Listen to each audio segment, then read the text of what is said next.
E aí, garçom, traz aquela cerveja bem gelada, aquele amendoim, que hoje a gente vai filosofar. Filosofia de boteco. Olá, sejam bem-vindos ao nosso Happy Hour do Fibo. Eu, como tô com a boca muito seca, já pedi a nossa primeira rodada e já vou dizer eu, já que coube a mim hoje, decidir quem fica dentro do nosso brinde e quem fica fora. E aí, para jogar para os meus queridos companheiros que já estão aqui degustando o chopp deles, eu vou ser bem claro. Eu acho que essa semana tem muito apelo de Big Brother, né? Nós estamos gravando aqui numa segunda-feira. Quando vocês ouvirem isso, vocês já saberão quem ganhou, quem não ganhou. Essa discussão fica para depois. Eu queria chamar atenção para um assunto paralelo ao Big Brother que chamou muita atenção essa semana, que foi a nossa gloriosa Mayra Card e seu jejum de 7 dias. Portanto, diante da irresponsabilidade de propagar um jejum de 7 dias, independente das razões religiosas ou sei lá o que ideia que ela tinha, mas pela irresponsabilidade de ter milhões de seguidores e propagar uma coisa completamente perigosa, que incentiva distúrbios, etc., ela tá fora da nossa mesa. Eu não chamo pro nosso happy hour, até porque se ela tá de jejum, cerveja certamente vai engordar, certo? Na concepção dela.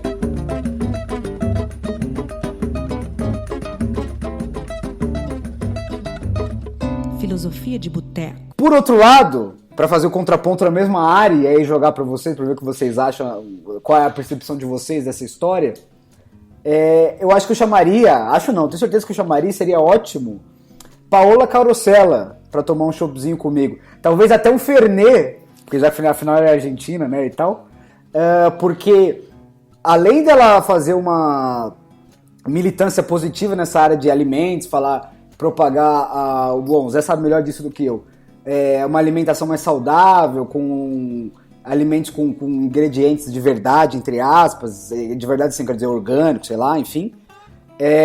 Ela ainda tem agido, tem uma belíssima ação com o Guilherme Boulos, que eu também chamaria, provavelmente puxaria uma cadeira para ele, fazendo restaurantes coletivos aqui em São Paulo, nessa época de pandemia, que tem muita fome, enfim.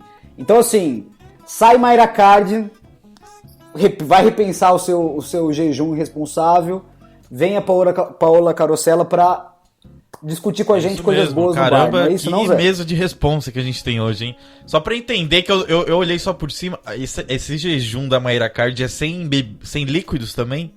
Pelo que eu entendi, sim. Era tipo... Meu Deus. Quer dizer, não sei, mas certamente não o líquido que a gente tá bebendo. Não, sem líquidos não dá, tem que ter água. Não dá pra ficar mais 3 dias sem água. Não, tudo bem, mas é assim, água, mas ele tá falando líquidos. Mas você sabe que assim, se você parar pra pensar, os nossos políticos estão implementando esse jejum de 7 dias faz tempo no Brasil, né? Praticamente compulsório. Parece que é um projeto governamental aí. Mas justamente por isso que seria ótimo ter a Paola na nossa mesa, porque essa ideia de restaurantes comunitários do MST, que é um dos grandes produtores de alimento orgânico, é demais, né? É triste que tenha que partir de uma chefe com um ativista, como o Boulos e outros ativistas, porque deveria partir do poder público. Mas, ao outro lado, é maluquice pensar... Eu entendo que é muito mais complexa essa discussão, mas é maluquice pensar que aí você tem uma influenciadora que tem milhões de seguidores, eu não estou dizendo que ela não merece ter, que ela merece ter, esse não é o mérito, e ela está incentivando pessoas que têm condições de se alimentar saudavelmente a não se alimentarem. Então é um negócio, assim, inacreditável, né?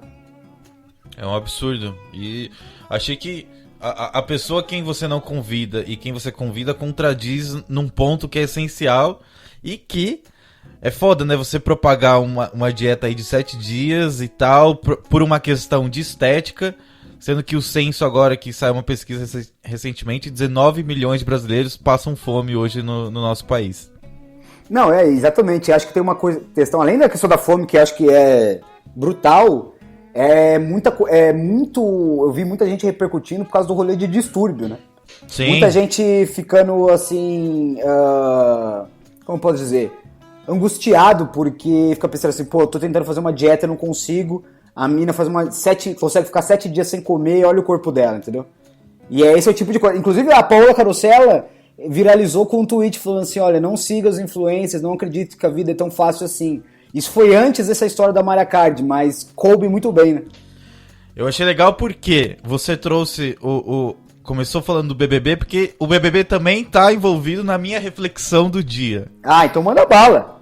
Já estamos Então, tudo vamos lá. interligados, não combinamos de novo. Exato, aqui é tudo no escuro. Mas, vamos lá pra reflexão do dia. Esse é o nosso terceiro Happy Hour.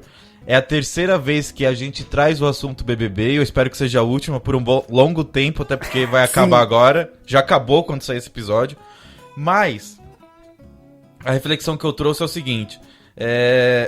Saiu um podcast agora, que é parceria do Fantástico, do G1, que é com o Chico Felitti, que é um jornalista investigativo, que eu gosto bastante dele. E aí ele lançou agora um podcast lá do G1 que se chama Isso Está Acontecendo. E o primeiro episódio traz justamente... Ele faz uma investigação em cima da...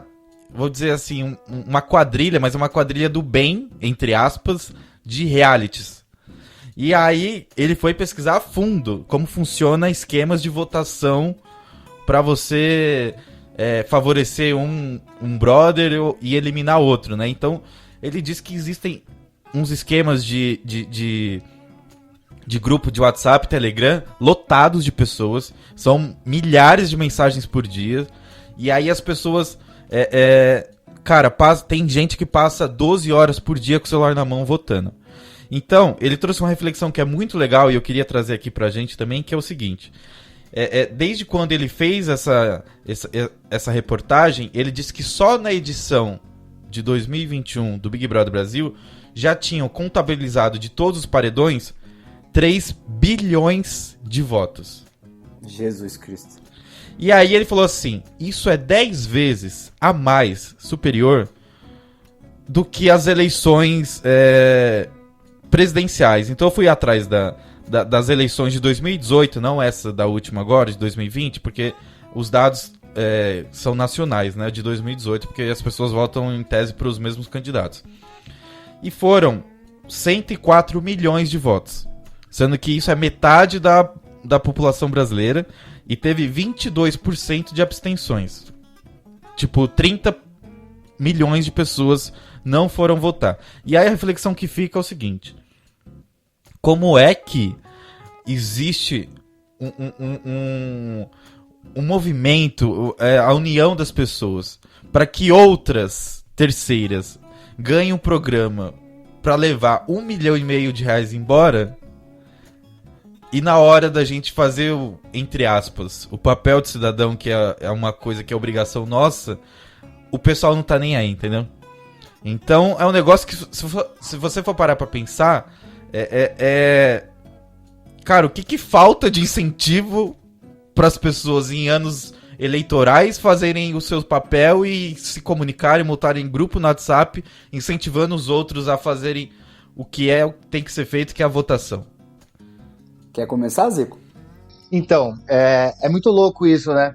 Eu lembro, primeiro que assim, teve uma votação ano passado, eu acho que era pro Babu, que bateu 210 milhões, se eu não me engano, de votos, uma coisa assim, foi tipo recorde de votação no BBB, né? E aí... Só contextualizando, a maior votação do ano passado foi o paredão do Prior com a Manu Gavassi, que em um único paredão teve 1,5 bilhão de votos. Caralho. Então foi muito em um único paredão. É isso. E aí as pessoas já começaram, né? Isso é mentira da Globo. Porque se a população mundial é 7 bilhões, como que 1 bilhão? Tá falando que 1 em cada 7 pessoas. Então, primeiro que as pessoas... e é muito triste isso, né? Que as pessoas, primeiro, não têm noção de estatística.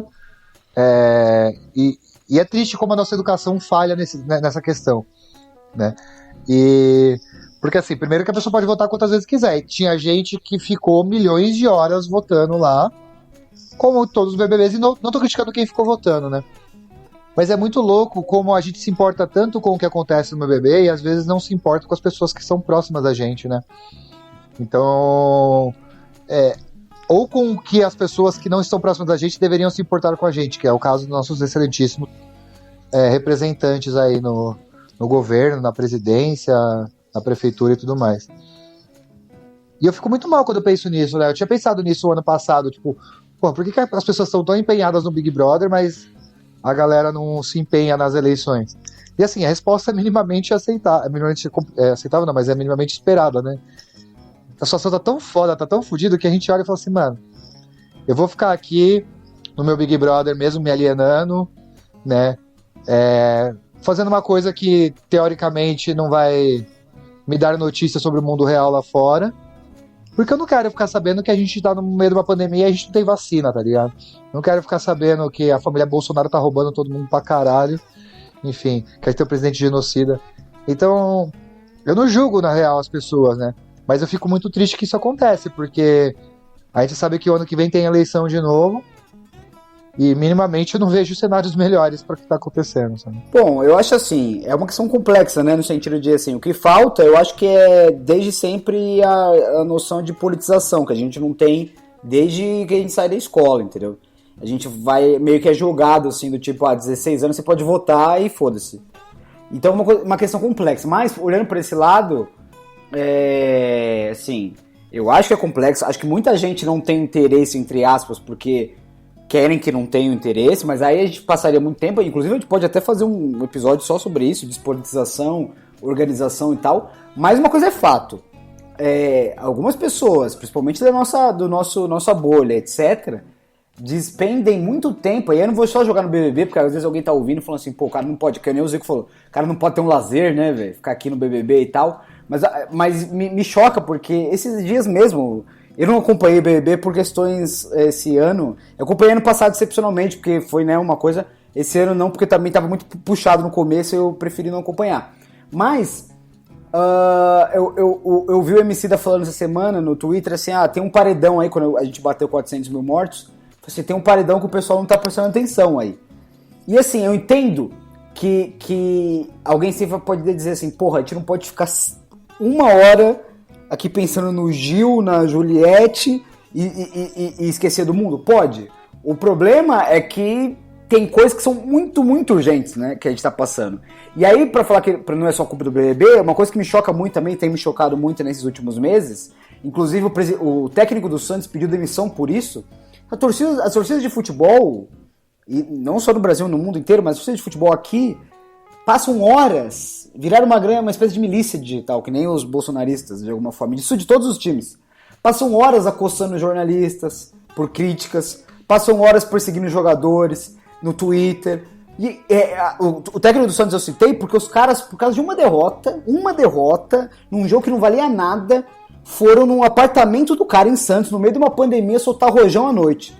E aí é isso que o Zé levantou, que era tipo assim, caralho, se o cara tivesse tanta revolta assim com o parlamentar que ele elegeu, que não tá fazendo porra nenhuma, a gente estaria assim...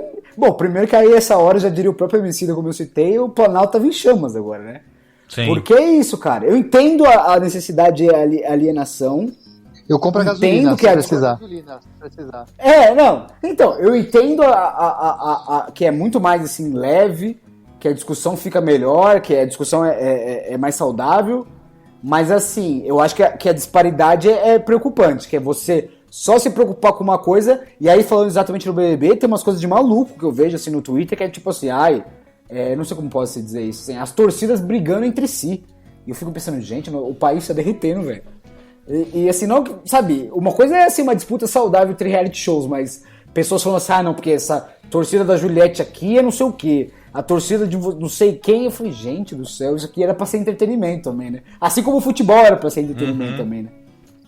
Então é muito maluco mesmo, é de se pensar. Tipo, tome cuidado com o que você tá achando que você tá consumindo como entretenimento, às vezes tá fazendo mal pra você também, é uma grande reflexão essa. Mas... de qualquer forma, Zé, anota aí também pra gente pensar nesse episódio aí. Mas, dito isso, até pra... como a gente falou de Big Brother e limite entre entretenimento, raiva, se as pessoas estão exagerando ou não, geralmente a gente diz essas pessoas que elas são um pouco frustradas, etc. Eventualmente, né? Alguém diz assim, pô, o cara pra ir soltar um rojão na frente de um apartamento de um técnico tem que estar frustrado. Isso me lembra o quê, Zico? Desabafo. E o desabafo da semana é seu. Manda bala. Cara, o meu desabafo é muito louco, porque foi uma coisa que aconteceu semana passada, algumas reflexões, né? depois de muitas sessões de terapia, eu sempre fui um cara que tive muita dificuldade de falar dos meus sentimentos, né? Do que eu penso, do que eu acredito. E, cara, semana passada eu decidi colocar tudo pra fora, né? Eu até tava conversando com a minha amiga Gabi, a Gabi da Kombi, ela vai saber. E numa conversa, eu falei pra ela assim, né? Falei, numa conversa que a gente precisava ter, alinhar uns pontos assim, eu falei pra ela, mano, se prepara que eu tô conversador, tá ligado? E aí é isso. E, cara, é muito foda quando a gente começa a colocar as coisas pra fora e as coisas param de fazer mal, sabe? Porque o problema existe, ponto, né? Eu posso ter um problema com o meu trabalho, com meu companheiro, com a minha família, o problema tá lá. Mas quando você fala dele, ele para de ficar remoendo dentro de você, né? E é muito louco, e aí eu vou criticar a gente como homem, e aí a sociedade como um todo, porque nós homens não falamos sobre os nossos problemas, né? No geral, né? Tem o Lucas aqui que é uma exceção.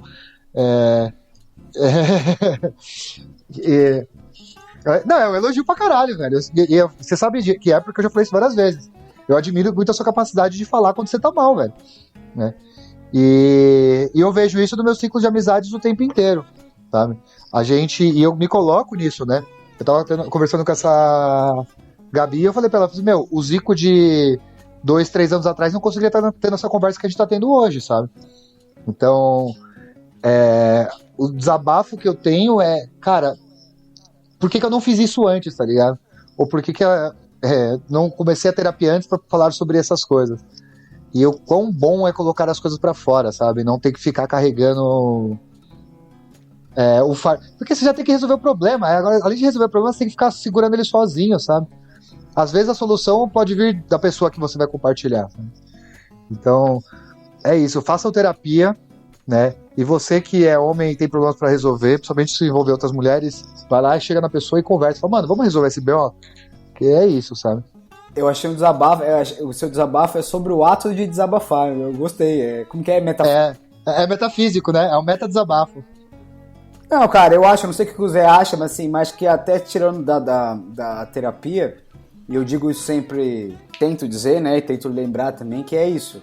Assim, você disse, você vai ter que resolver porque o problema já tá lá, mas eventualmente tem pessoas que sequer encaram o problema. E não tô dizendo que é fácil. Mas é o que eu tô dizendo, mas eu acho que o alerta fica que em tempos como esse ainda, em que é muito fácil, e eu tô dizendo isso porque eu faço, você ficar sozinho, você guardar seu celular ali e ficar dentro de casa, quieto, sem, sabe, tipo, não vou incomodar o outro, porque o outro também tá passando por uma coisa ruim, tá todo mundo se fudendo na pandemia e tal, isso é um caminho perigoso. Então, assim, se você tem alguém em quem confiar, desabafe com ela. Se não tiver, ouça episódio sobre depressão, vai fazer terapia, entendeu? Mas acho que assim, eu concordo com você totalmente, acho que é sempre bom a gente reforçar, que você pode até ignorar o seu problema, mas o problema é que ele vem sempre atrás de você. E aí eu vou passar pro Zé, mas antes queria citar o nosso glorioso Oliver Skies, que é o vocalista do Bring Me The Horizon, uma banda de emocore, que inclusive mora no Brasil agora, porque ele namora uma brasileira, e tem uma música deles que fala algo como: eu tento afogar os meus fantasmas, mas eles sabem nadar. Então fica aí a reflexão. Zé. Eu acho que como complemento, o Zico e vocês já disseram tudo e é isso, né? Mais uma vez voltamos aqui, faça terapia, tenta se livrar de tudo que te faz mal e tudo mais, e é isso. Eu acho que isso... Não, eu acho que uma coisa, Zé, que também falta se você é difícil, porque quando você desabafa, você fica vulnerável. Exato. E aí ninguém quer ficar vulnerável. Mas assim, se você tá com medo de começar a terapia e falar assim, puta, eu não vou chegar lá e falar da treta que eu tenho com a minha família, chega lá e fala do seu dia. Fala assim, hoje eu odiei o que o meu chefe fez. Ou hoje eu fiz uma cagada no trabalho e não consegui dormir. Começa por aí. E aí depois você vai ver, você vai estar lá Você vai estar lá quando você tinha 4 anos. Tá ligado? Então é isso. Fica aí a dica.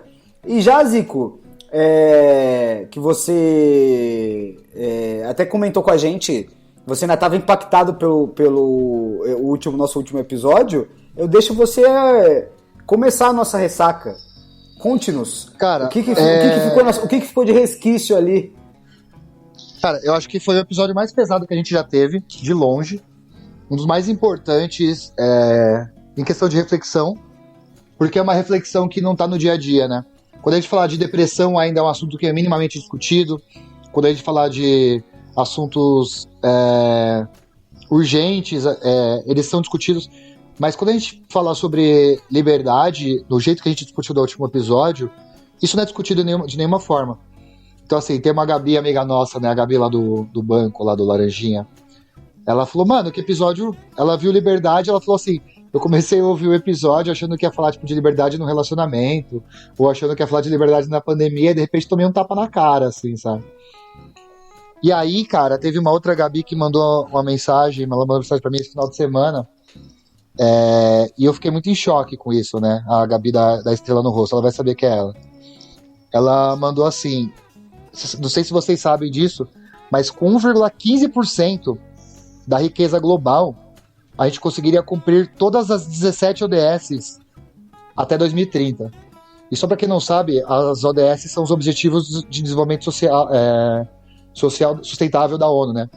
E entre eles tem erradicar a pobreza, né? Fome zero e agricultura sustentável, saúde e educação, vida, ação contra a mudança climática, enfim, paz, justiça, enfim, são 17, eu não vou falar todos aqui, porque acho que, mas tem coisas tão importantes como educação de qualidade, água potável e saneamento. Porra, tem pessoas hoje que não tem, mano, um banheiro, velho, sabe?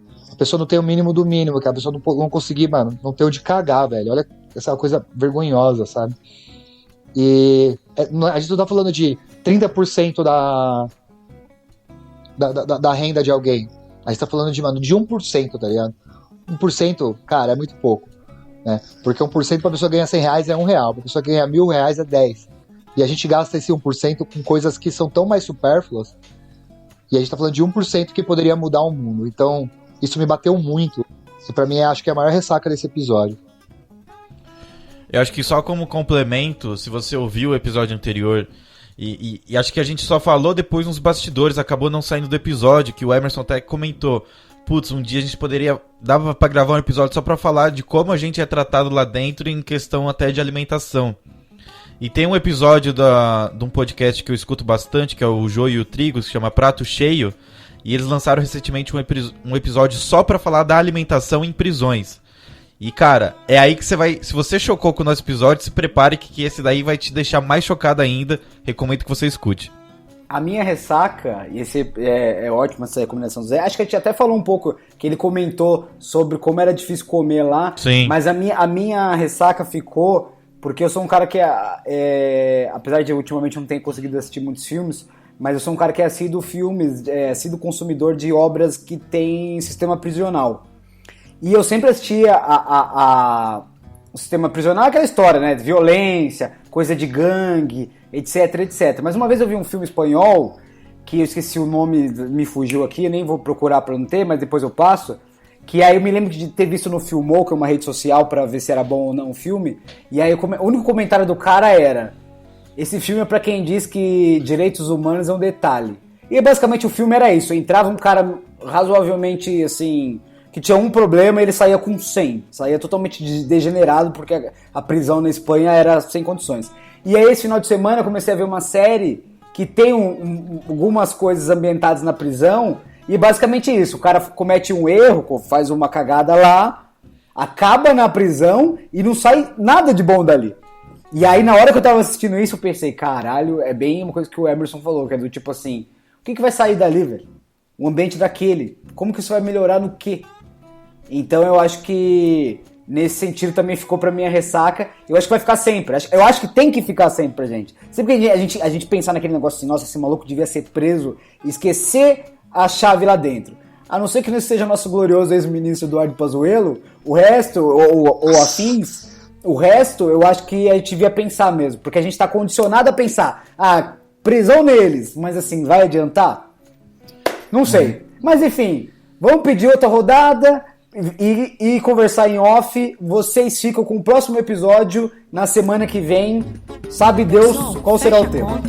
Tchau, gente, muito obrigado. Valeu pelo papo. Valeu. Valeu. Até mais. Filosofia de Boteco. Este podcast é produzido e editado por Braba House.